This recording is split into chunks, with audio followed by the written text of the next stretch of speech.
Center of mass, you're liking it, you're feeling it. Your intuition serves you well. The guess that you think it is for the center of mass is correct when the math confirms it.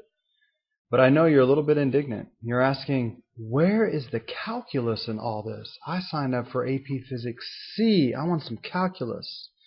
I'm here to deliver. Let's get started. Sometimes the objects that we are considering don't break down into nice geometric shapes that we can reduce to centers of mass and then combine. Consider this blob shape here. Okay, it takes up some space in the three-dimensional world in the X, Y, Z direction. What we would need to do here, okay, is we would need to break that blob up into a number of infinitesimal mass elements that we will refer to as dm, and then we would have to integrate, right? Remember, integration is to sum up over many small intervals.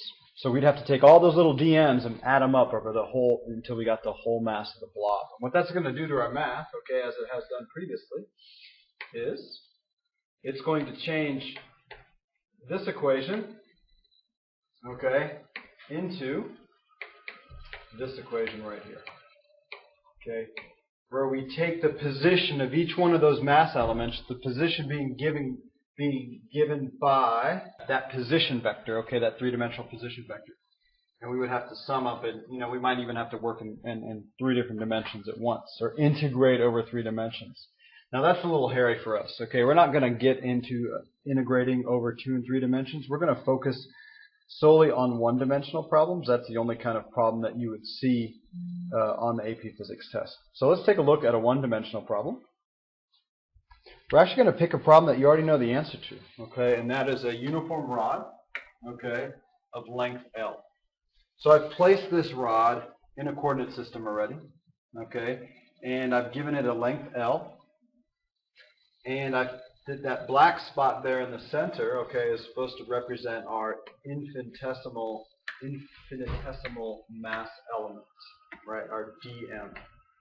So what we're going to do, now here, remember, you already know the answer to where the center of mass of this rod is, right? It's a uniform rod of uniform density, so it's at the geometric center. We already know the answer, but it's a great way to try this new skill, right, is just use it on something that we already know the answer to and see if it works out.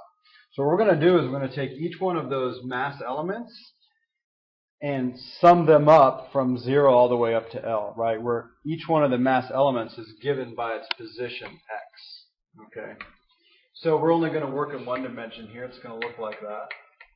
Okay, in order to do this, you're going to have to invoke something called the linear density. Okay, in other words, how dense is this thing per a certain amount of length? Okay, and that is typically for linear density we use this letter here, okay, lambda, and in this case it's going to be given by the following. The linear density, right, which would be like kilograms per meter, okay, is simply going to be the total mass of the rod divided by its total length, right? That would be the units of kilograms per meter, okay? And we're going to use that to break up this mass element, okay? So remember, since this is only one dimension, okay, that mass element, that dm, is basically going to be it's going to be that wide, dx wide, right? So if we wanted to get its mass, dm, we would take its length, dx, and we will multiply it by this linear mass density, right? This lambda, okay, and that's going to come out to dxm over L. Okay, and we're going to plug that into here. So